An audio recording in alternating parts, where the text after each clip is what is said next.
The Hour of the Time may be contacted at HOTT, that's H-O-T-T, P.O. Box 940, Eagar, spelled E-A-G-A-R, in the state of Arizona, 85925. Our phone number is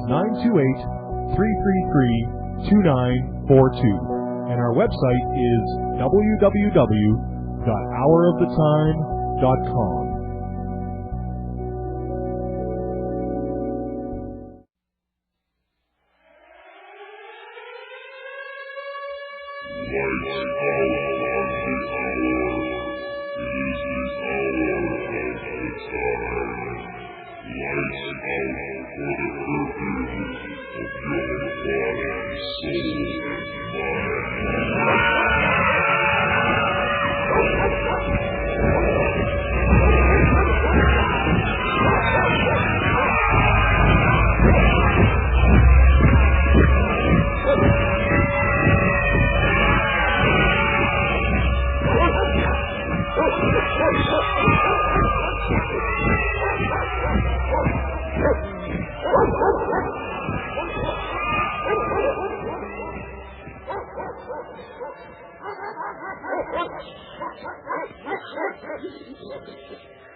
I'm William Cooper, and you're listening to The Hour of the Time. Hail, hail, rock and roll. Long live rock and roll. Rock, rock, rock and roll. Hail, hail, rock and roll. Up in the morning and after school, the teacher is teaching the golden rule. American history, practical math. You're studying hard, you're hoping to pass. Brushing your fingers right down to the bone. The guy behind you won't leave you alone. Ring, ring goes the bell. The cook in the lunchroom is ready to tell. You're lucky if you can find a seat. You're fortunate if you have time to eat. Back in the classroom, open your book. Oh, man. The teacher don't know how many to look. Soon as 3 o'clock rolls around, I'm out of here, man. I'm going to town. finally lay your burden down. I'm nobody's fool. I'm nobody's clown. Close up your book, get out of your seat. It's the plan that can't you beat. Down the hall and into the street. My dancing shoes are on my feet. Up to the corner, round the bend. Can't the books to show you one. Like you just shoot your go in. I'm here, I said it's me. What is it? Drop the coin right into the slot. You gotta hear something that's really hot. But the one you love, you're making one man. All day long you've been wanting to dance. I'm feeling the music from head to toe. Round and round and round you go.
don't forget, folks, Monday, March 15th, 8 p.m., the Lafayette Hotel, 2223 El Cajon Boulevard, San Diego. I'll be giving a presentation called The Sacrificed King. I will show you, absolutely, with no doubt whatsoever, who killed John F. Kennedy. I'll tell you right now, but you're going to have to come and see this presentation before you'll believe it. He was actually assassinated by the Scottish Rite of Freemasonry. You will be amazed to see what Dealey Plaza really is. It's not just an innocent little park in Dallas at all. The occult symbology connected to the Kennedy assassination cannot be refuted by anyone. Don't miss it. Monday, March 15th, 8 p.m., the Lafayette Hotel, 2223 El Cajon Boulevard in San Diego. I will be there. The price of admission is $40. For CAGI members, it's $30. Bring your friends, bring your relatives, once and for all. You will have the answer that you need, and you can begin to do something about this. All of you. Because I'm going to be giving you some things that we can do to stop this in its tracks during this series. Also, we need money, folks. We need donations to stay on the air. If you want this show to stay on the air, make a check or money order out to WWCR, not to me. I don't want your money. It goes right directly to the radio station. Make checks or money orders out to WWCR, not to me. Send them to Stan, Post Office Box 889, Camp Verde, Arizona, 86322. That's Stan, Post Office Box 889, Camp Verde, Arizona, 86322. Or you can call Stan and talk to him, ask him to send you a packet of information. His number is 602-567-6109. That's 602-567-6109. Now, if you'd like to join CAGI, that's the Citizens Agency for Joint Intelligence, send $45 along with your name and address. Tell us you want to join CAGI, and we'll put you on the rolls. Now, if you live in another country outside the United States, the membership fee is $55, and yes, you too can join.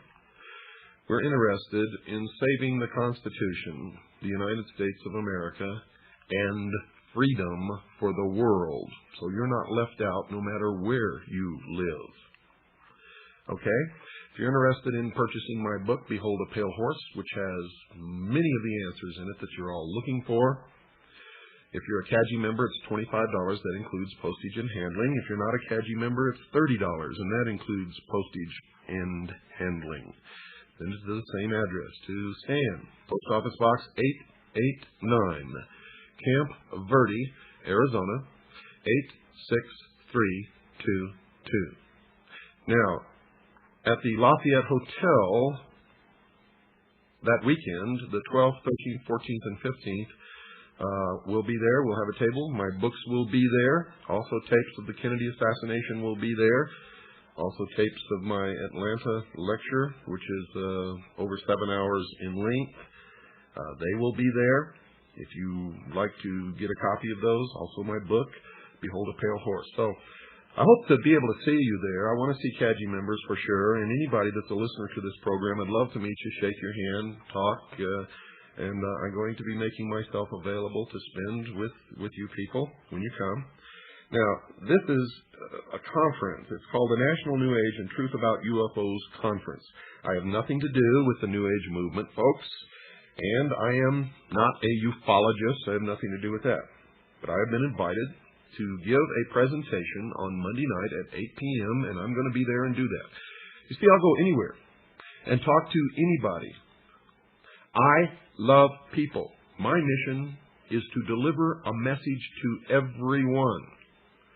One of the reasons that the New Age movement has made such inroads is that most of you out there have abdicated. You've given it up to them. You see, anybody can get a table at any of these conferences, if you want to call them that, or shows, or whatever you want to call them, meetings, expositions. Anybody can buy a table. All you have to do is write to the organizers, say you want to buy a table, pay your money, and you've got a table. It's simple. I know that these people are just as misled as everybody else, so I want to talk to them too. I'll talk to anybody. You want me to come to your town? Call Stan. Ask him how to do it. You can get me to your town too to speak. Folks, something is wrong in America. No doubt about it. There's a new religion appearing. Many of you call it the New Age religion. And it appears to be the exact opposite of the Old Age religion, meaning the religion of the Jews and the Christians. It's not really that different. I've studied it. I've talked to people who practice it. They claim it's not a religion, but it is. Christ has ceased to become a man, the Son of God, the actual manifestation of God in the flesh on earth, and has become the consciousness, the Christ consciousness. And anyone can be Christ if they have this Christ consciousness in the New Age religion.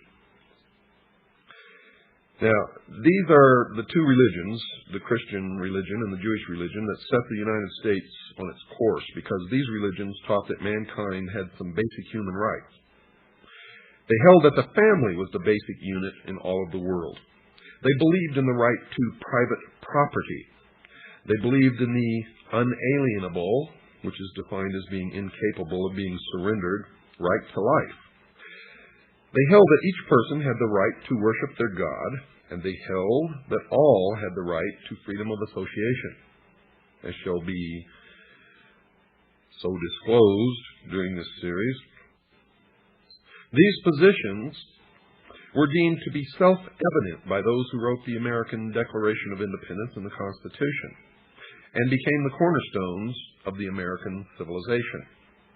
The term self-evident, folks, means that these human rights were not worthy of debate because they stood on their own simply because they were true. They could not be debated because they were creator endowed by God. Yet, folks, today these cornerstones of American life are no longer self-evident to many. They are being publicly discussed. People and organizations are now debating whether an individual has the basic human rights to life, liberty, and property. There's a great danger in this.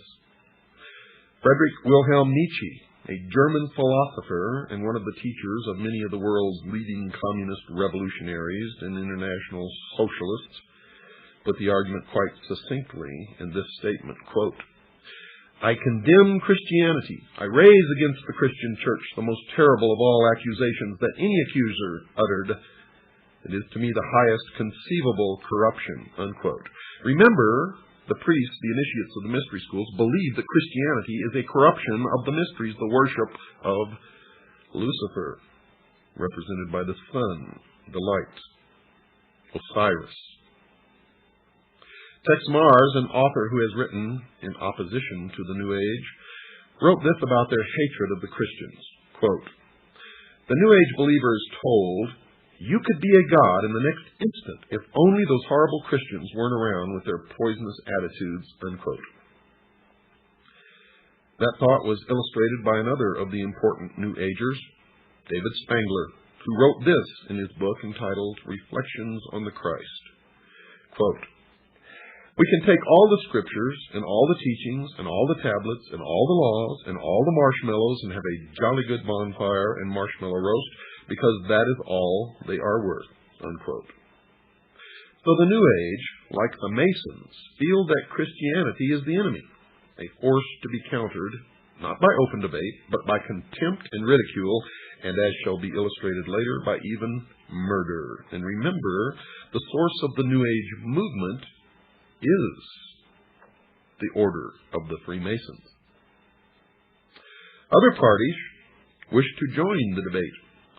In 1911, the Socialist Party of Great Britain published a pamphlet entitled Socialism and Religion, in which they placed their position about religion into the arena. Quote, "It is therefore a profound truth that socialism is the natural enemy of religion. A Christian socialist is in fact an anti-socialist. Christianity is the antithesis of socialism," unquote. So the socialist the New Ager, and the Mason have declared war on the Christians. And, as in every war, the enemy must be defeated even by bloodshed if necessary. This war has deep roots in history, and I will cover those roots so that you will understand it perfectly where this came from. This war is no different. Bloodshed is anticipated by all parties in the battle. Lavetti Lafferty and Bud Hollowell, two New Agers, started the discussion about how their religion sanctions the use of violence against the Christian community. They wrote the following in their book entitled The Eternal Dance, quote, "This is a time of opportunity for those who will take it," apparently meaning the New Agers, the initiates of the mystery religions, socialists. "For others," apparently the Christians, "if the earth is unsuitable for them, if they will not accept the New Age religion, they will go on to other worlds," unquote, which simply means they will be exterminated. You better listen to me, folks. I am a messenger, and my message is unmistakable, and it had better not fall upon deaf ears, for those deaf ears will be rendered dead in the coming New World Order. Another New Age spokesman, Maharishi Mahesh Yogi, the guru sought out by the rock and roll group known as the Beatles and others, has been quoted as saying, quote, "There has not been and there will not be a place for the unfit. The fit will lead, and if the unfit are not coming along, if they will not accept the New Age religion, there is no place for them. In the age of enlightenment, there is no place for ignorant people. Non-existence of the unfit has been the law of nature," unquote. Another example of New Age thinking on this vital issue came from a pamphlet available in a bookstore selling New Age material. It was published by something called the Guardian Action Publications of New Mexico, and it was entitled Cosmic Countdown. This pamphlet alleged that it had received these thoughts from something called higher intelligence, and it directed its attention to the hunger disease problem in the Third World, and the pamphlet simply stated, quote, "The world should be forewarned to be on the lookout for diseases which have been suppressed for years, suddenly rearing their ugly heads and decimating populations already on the verge of starvation in the Third World nations. Although these peoples will eventually be replaced by the new root race about to make its appearance in a newly cleansed world, nevertheless, for the moment, this is a tragedy," unquote. You see, they have made incredible admissions, but none of you are looking, none of you are reading, none of you are absorbing. In fact, most of you are so stupid that you think that the only thing you should read is what you personally believe in or agree with. How can you exist in this world ignorant of the opinions and the writings and the thoughts of everyone else, including your enemies? The words reveal an incredible scenario. You see, these people in the Third World nations are going to be entirely replaced by what they call, quote, "a new root race," unquote. That eventuality will not be a tragedy. The tragedy is that these people are dying now due to starvation and disease, but when they die later or they're all gone and they're replaced by the new root race, that won't be a tragedy. The concept that a new race of people will inhabit the world in the New Age millennium has been expressed by other believers in the religion. Ruth Montgomery, previously mentioned, has written about that change. Quote, "Those who survive the shift will be a different type of people from those in physical form today, freed from strife and hatred, longing to be of service to the whole of mankind. The souls who helped to bring on the chaos of the present century, apparently the Christians and the Jews, will have passed into spirit to retake their attitudes," unquote. To show that the New Agers are talking about the physical death of the enemy, one must only search the writings of other New Agers. Another believer to write on the subject of the destruction of those who will not accept the new religion was Ruth Montgomery, and she has been quoted as saying in a transcribed interview carried by a magazine called Magical Blend, quote, "Millions will survive and millions won't. Those who won't will go into the spirit state because there is truly no death," unquote.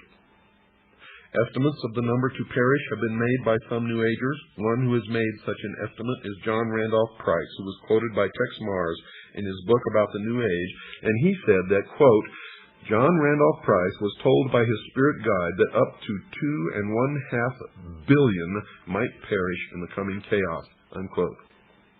And we already know that the goal of the plan called Global 2000 is to deplete the population by 2 billion people by the year 2000.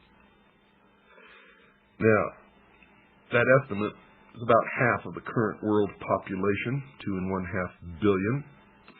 Another estimate of the number required to die because they will not accept the new religion was offered by the so-called Tibetan master, Djwhal Khul, who has said in one of his channeling experiences that 1/3 of all humanity must die by the year 2000. That would be about 2 billion people, at least. Channeling is one of the strange activities occurring inside the New Age religion. I have witnessed this, and I can tell you most channelers are just fraudulent con artists who are taking the money of those who pay to hear this channeling from dead spirits or ancient teachers or other world spirits. Some of the believers claim that they have the ability to call forth the deceased spirit of someone who lived many years before. Quite often, these spirits claim to be the ascended masters, those who have gone on to discover the eternal truths of all creation. One such believer who claimed to be in touch with a master was Alice Bailey, previously mentioned. Her spirit called himself Djwhal Khul, and she claimed he spoke through her, saying, quote, "Death is not a disaster to be feared. The work of the destroyer is not really cruel or undesirable. Therefore, there is much destruction permitted by the custodians of the plan, and much evil turned into good," unquote. Now, just what the plan constituted was told to the world by Benjamin Prim, another New Age leader. He placed an advertisement in about 20 newspapers all over the world on April the 25th, 1982, that defined the term. The ad read in part, quote, "What is the plan? It includes the installation of a new world government and new world religion under Maitreya," unquote. But perhaps the most startling example of the teachings of this new religion came from the pen of Barbara Marx Hubbard, one of their most articulate writers, and she wrote in her book entitled Happy Birthday, Planet Earth, quote, "The choice is, do you wish to become a natural Christ, a universal human, or do you wish to die? People will either change or die. That is the choice," unquote. So the people of the world will be given a choice. They will choose to accept the new religion, or they will choose to die. The battle lines are drawn. Choices will have to be made. I have made my choice. What is yours?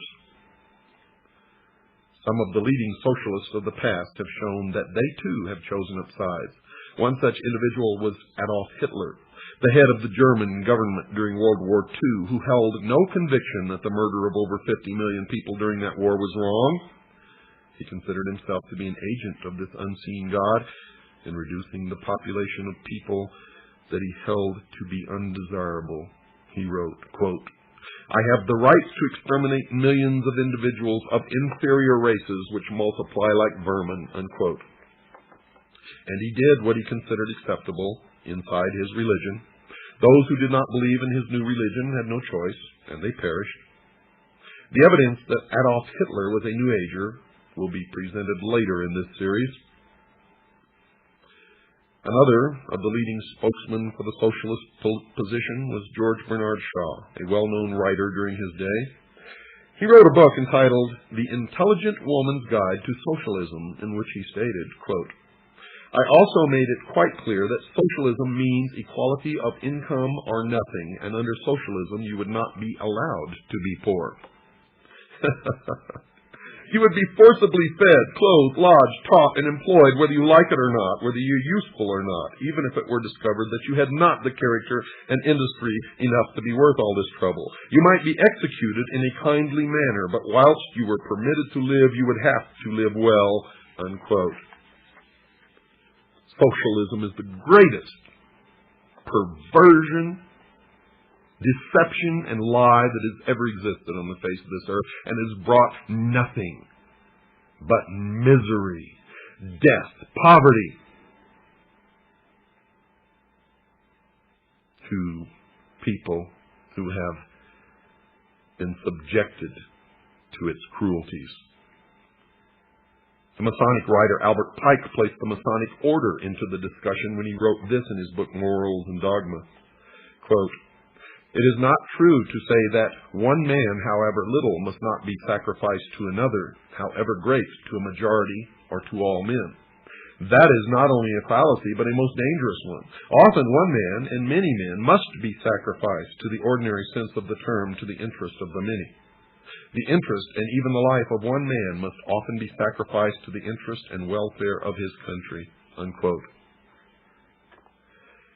The religious view is that the sacrifice of one life for the interest of the many is murder. And those who believe in the God of the Bible are told not to commit this act. The commandment against this practice is contained in Exodus 20, verse 13 of the Old Testament, and in Matthew 5, verse 21 in the New. And is simply expressed in these simple words, quote, "Thou shalt not kill," unquote. The principle is easy to understand. No person has the right to take the life of another. This understanding is nearly worldwide. There are, of course, cultures that have determined that human sacrifice, cannibalism, and murder are acceptable forms of behavior, but these are rare in the history of man.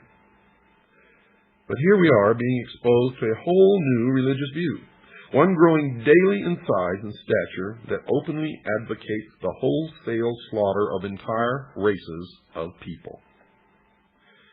Adam Weishaupt, the founder of the Bavarian branch of the Illuminati, has also endorsed this new conviction that murder was not improper by including it in the initiation ceremony into the order. He has his initiator tell the initiate, quote, "Behold our secret.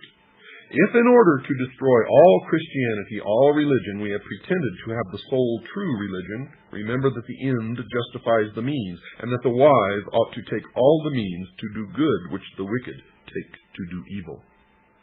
Unquote. The initiate was told that he may use whatever means, murder included, to achieve the goals of the association that he was joining, and that the major goal of the Illuminati was the destruction of all religion, including Christianity. That meant that if Christians physically stood in the way, they would be removed by simply murdering them. Weishaupt even went so far as to say that anyone not willing to take the life of another was unfit to join the Illuminati. He wrote the following in a letter to a fellow member in 1778, quote, "No man is fit for our order who is not ready to go to every length," unquote. Weishaupt wrote that again, this time using different words, quote, "This can be done in no other way but by secret associations, which will by degrees, and in silence, possess themselves of the government of the state and make use of those means for this purpose, which the wicked use for attaining base ends," unquote. Now Weishaupt, folks, was aware of the enormous power of government, and he desired its power for his members. He committed his organization to its infiltration. Then he committed it to unspeakable purposes, anything that would further the goal of the Illuminati. He even went on to grant permission to his members to distort the truth by lying if it would further their goals. He wrote this, quote, "There must not a single purpose ever come in sight that may betray our aims against religion and the state. One must speak sometimes one way and sometimes another, but so as never to contradict ourselves, and so that with respect to our true way of thinking, we may be impenetrable," unquote. And you wonder why politicians continually lie and continually break their promises. And no matter who you elect, Republican or Democrat, it doesn't make any difference. Perhaps a perfect example of an oath that these initiates take somewhere along the road to the pinnacle inside the secret society was given in a book written by George Orwell entitled 1984. Mr. Orwell has an initiate into a secret society called the Brotherhood in his story ask these questions. Quote, "Are you prepared to give your life? Are you prepared to commit murder? Are you prepared to commit acts of sabotage which may cause the death of hundreds of innocent people? Are you prepared to betray your country to foreign powers? Are you prepared to cheat, to forge, to blackmail, to corrupt the minds of children, to distribute habit-forming drugs, to encourage prostitution, to disseminate venereal diseases, to do anything which is likely to cause demoralization and weaken the power of the people? Are you prepared to commit suicide if and when we order you to do so? This, folks, is an example of the philosophy that the ends justify the means. The initiate should do as he was required as long as the act benefited the brotherhood. There is no morality under such an oath. So murder of the unfit, those unwilling to adopt the new religion, will be acceptable, and those who do the annihilating are to feel no remorse. In the view of the New Age religion, the murderers have served mankind well. But this callous disregard for the right to life of every human on the face of the earth has been predicted before in the New Testament. John was moved to write in John chapter 6, verse 12, quote, "Yea, the time cometh, that whosoever killeth you will think that he doeth God's service," unquote. The New World Order, ladies and gentlemen, will sail in on a sea of blood. We have to take a short break now, folks. Don't go away. I'll be right back after this short pause. Can you hear me in the booth? Loud and clear, Lisa. Oh, good. Thank you, sir, for letting me be in a real studio. It's a genuine thrill, sir. Could I trouble you with one request? Sure thing. No synthetic sound, please. I want all live musicians.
Don't forget, folks, Monday, March 15th, 8 p.m. to 11, Lafayette Hotel, 2223 El Cajon Boulevard in San Diego.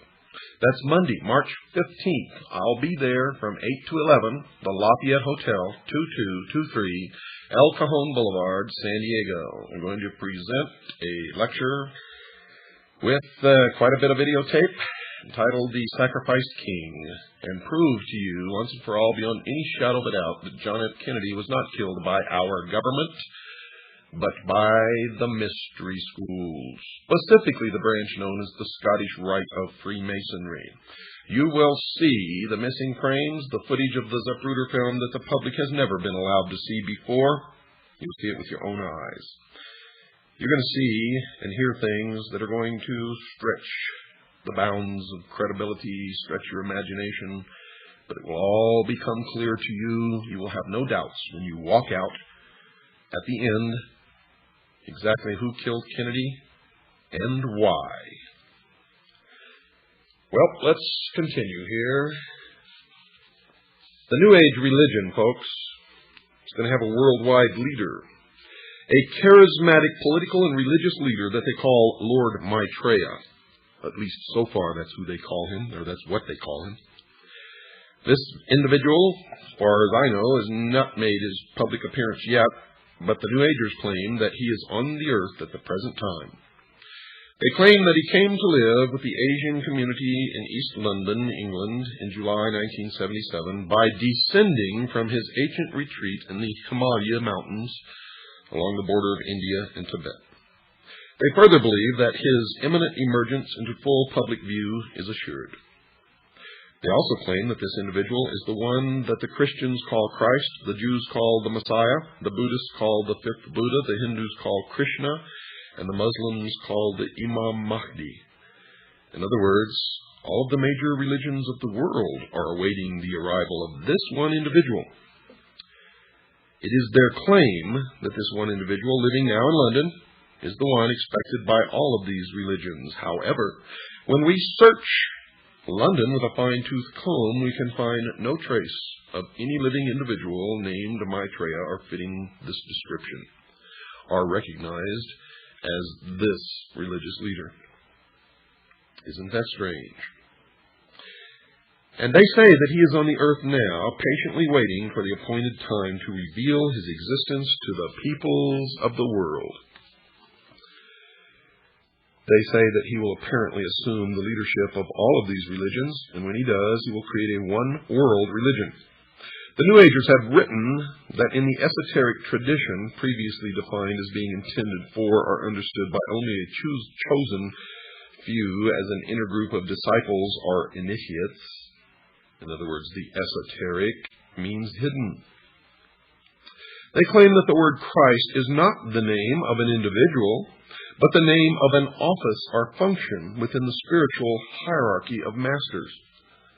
They claim that the masters are a group of perfected men who have guided human evolution from behind the scenes for centuries, and they believe that this Lord Maitreya is that Christ. Now, Manly P. Hall has written of this individual by identifying him as, quote, the way, the truth, and the life, which coming to every life redeems all who accept it, unquote. Tex Mars has quoted this individual as saying, quote, my army is ready for battle, my masters of wisdom and myself at the head. That battle will be fought for the continuance of man on this earth. Rest assured that my army shall triumph, unquote. Well, it appears that the battle to be fought between the followers of Lord Maitreya and the rest of humanity is still in the future. But at least one of the participants has an army already prepared. How about you? One who claims to have seen the birth in a vision of someone who seems to fulfill the requirements of this Maitreya was astrologer Jean Dixon. Her major claim to being a prophet is her prediction, reportedly made before the event of the assassination of President John Kennedy in 1963. However, her credentials were dealt a serious blow in 1968 when she also prophesied that the Soviet Union would be the first to put a man on the moon. Another of her prophecies was that the Republican Party would be victorious in 1968. and it was with the election of Richard Nixon, a Republican. But she also predicted that within the following decade, 1970 to 1979, the two-party system, as we have known it, will vanish from the American scene. She further predicted that Richard M. Nixon had excellent vibrations for the good of America and would serve the country well. So you can see that she is a very accurate person from which to judge the course of the future. If you want to know the truth, folks, I am the most accurate prophet of future events in history. In history. Those who question her inability to correctly predict that America, not the Soviet Union, would become the first to place a man on the moon, and that the two-party system has not vanished from the scene, and that President Nixon apparently did not have good vibrations for this nation, and would later be removed from office by the event commonly referred to as Watergate, can only presume that she must have been given inside information about the assassination of President Kennedy. And that would account for her knowing at least in that event the true future.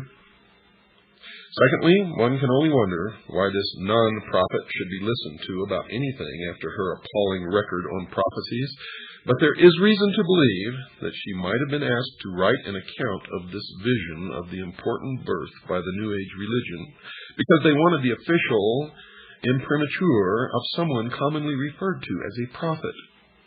In other words, folks, her prophecy might have been written to legitimize his claim to be a man-god, so that when this individual made his public appearance himself, the public would marvel at the fact that his birth had fulfilled a prophecy. But in any event, Ruth Montgomery wrote a book about her entitled The Gift of Prophecy, in which she wrote about the very revealing and intriguing vision that Jeane Dixon allegedly had. Quote, "The vision, which Jeane considers the most significant and soul-stirring of her life, occurred on February the 5th, 1962. She saw the brightest sun she had ever seen." Isn't it funny how that sun always pops into this stuff? Now remember that reference to the sun, folks. Stepping out of the brightness were a Pharaoh and Queen Nefertiti. Remember here that these two individuals were Egyptians. And this will become significant later on. In fact, it's already significant if you've been listening to this show. The couple thrust forth a baby as if offering it to the entire world.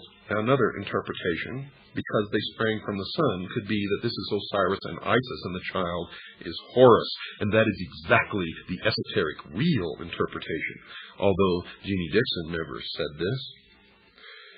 Jeane looked at the baby and then said, according to the author, quote, "I knew here is the beginning of wisdom," unquote. Remember what I told you? Osiris is the doctrine, Isis is the church, the child Horus is the body of illumined initiates. So what Ruth Montgomery wrote can be summarized as follows. A sun deity gives the world a child from Egypt who possesses enormous wisdom, and this event allegedly took place on February the 5th, 1962. The interpretation of these symbols have already been discussed and will continue to be discussed during this series, and the significance will be plain to all. Jeane then says, quote, "A child born somewhere in the Middle East shortly after 7 a.m. Eastern Standard Time on February the 5th, 1962, will revolutionize the world. Before the close of the century, he will bring together all mankind in one all-embracing faith. Mankind will begin to feel the great force of this man in the early 1980s, and during the subsequent 10 years, the world as we know it will be reshaped into one without wars and suffering. His power will grow greatly until 1999, and this year is extremely significant, as will also be discussed, at which time the peoples of this earth will probably discover the full meaning of the vision," unquote. So according to this vision, a child born on February the 5th, 1962, will grow up to bring a one-world religion onto the face of the earth, and his efforts will be successful in 1999. The New York Times newspaper, folks, ran 3 consecutive articles on the conjunction of 5 planets, the sun, the moon, and an invisible body that astrologers call Ketu, starting on February the 4th, 1962. The first article stated that the various bodies moved into rough alignment in the constellation Capricorn at 7:05 a.m. New York time. A Capricorn, remember, is the goat. In history, the goat was the goat of Mendes, or the ram. And the newspaper article also says that they would remain in that alignment until 7:17 a.m. New York time Monday. The goat of Mendes, the ram, is also another word or another name for Lucifer, Satan. However, the article went on to say that most of the people in India became alarmed because most astrologers were making predictions of disasters. There were a few astrologers who were predicting good for the world as a result of this alignment, but few Indians appeared to be paying them much heed. Now couple that with Jean Dixon's prediction that the child was born on February the 5th, 1962, midpoint in this alignment. And what do you get? They're going to great pains to prepare the world for something. Astronomers did not consider the event to be rare, however, and the article went on to report that the same configuration had occurred several times in the past. The last time being in April 1821, and then it occurred twice. The article reported that Dr. Kenneth L. Franklin of the Museum of Natural History, Hayden Planetarium in New York, had commented that year does not seem to be a year of any remembered disasters. He was then quoted as saying, and that year isn't famous for anything, as far as I know. Dr. Franklin also commented on the body the astrologers call Ketu. He speculated that it may be some sort of astrological addition used to make everything come out right. He then added that he believed Ketu to be the invisible planet that is frequently taken into account in astrological reckonings, but that he had no idea how it was possible to keep track of something that no one could see, and as far as he knew, didn't even exist. The Times carried another article the next day, Monday, February the 5th, 1962, the date that this supposed child was born, and it repeated the concern of the Hindu astrologers. In fact, that headline read, "Hindu astrologers still say it's doomsday," and the subheadline read, "Peaceful beginning of planetary event is viewed gravely." Now, the third article in the series ran on Tuesday, February 6th, 1962, and carried the headline, quote, "Doomsday in India, uneventful," unquote. The article reported that the Indian astrologers had predicted a variety of disasters, earthquakes, tidal waves, devastating fires, and warfare, to name but a few, but that none of these events had occurred. Furthermore, the article reported that Hindu priests had claimed that the reason nothing had happened was because their prayers to their God had been answered. But, folks, none of these 3 articles mentioned the birth of anyone on these 3 days. Furthermore, none but a few astrologers had believed that something good was going to happen, and that only a few in India had even listened to them. Only Jean Dixon, another astrologer, had seen a vision of something beneficial, in this case the birth of a baby full of wisdom at about the midpoint of the 3-day affair. One can only wonder if once again she missed the mark and was involved in another error, or if she was intentionally made to set up the world to welcome someone named Lord Maitreya. In any event, these people claim that the Lord Maitreya will appear shortly to the entire world and start everyone off on a road to a one-world religion. Helena Petrovna Blavatsky, in her book entitled The Secret Doctrine, called him, quote, "the Dragon of Wisdom," unquote. So it appears that the one call that Jean Dixon made that appears to match other comments is her statement that the baby she saw in her vision was full of wisdom. If the baby she claimed to have seen in her vision was Lord Maitreya, then she was right, because others have claimed that Lord Maitreya is full of wisdom. However, there is still reason to believe that she was given inside information by some New Agers who wanted to have this Lord's birth prophesied so that when he did surface, the New Agers could claim that his birth had been a fulfilled prophecy. So the world awaits the visible appearance of Lord Maitreya. Ladies and gentlemen, dear listeners, so that you would realize that I'm not making any of this up, I took last night's program and tonight's program verbatim from the introduction all the way through Chapter 3 of a book entitled The New World Order by my good friend A. Ralph Epperson. Again, the title of the book is The New World Order by A. Ralph Epperson, and you can order that book in any good bookstore. If you can't find it in your area, contact us, and we will make arrangements with Mr. Epperson to be able to furnish that book to you if you would like to purchase it. I also recommend that you purchase my book, Behold a Pale Horse. It's a handbook for what's going to happen in the coming years, especially in this country. And without it, you will be crippled. If you would like to purchase my book, Behold a Pale Horse, if you're a CAGI member, send $25. That includes postage and handling. If you're not a CAGI member, send $30. That includes postage and handling. Also ask for a packet of information on how to join CAGI and all of the other things that we have available for you. Send it to Stan at Post Office Box 889, Camp Verde, Arizona, 86322. That's P.O. Box 889, Camp Verde, Arizona, 86322. Or you can call Stan at 602-567-6109. That's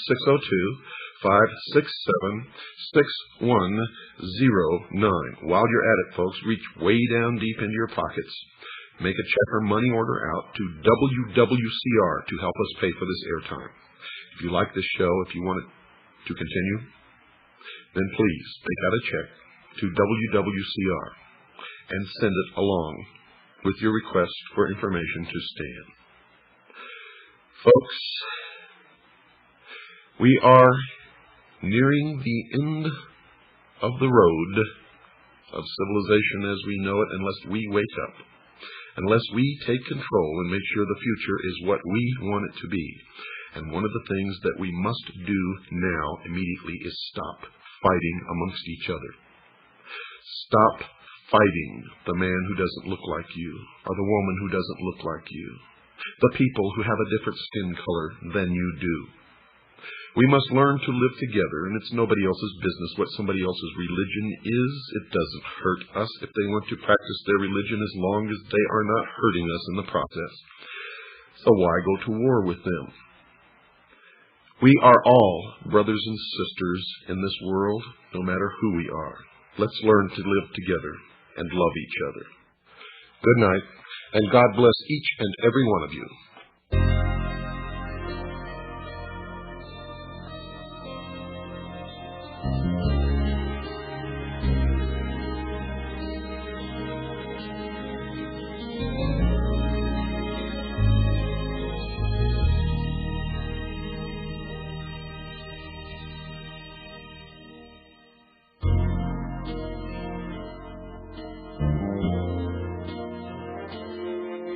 My life is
Lisa. The hour of the time may be contacted at HOTT, that's HOTT, P.O. Box 940, Eagar, spelled EAGAR, in the state of Arizona, 859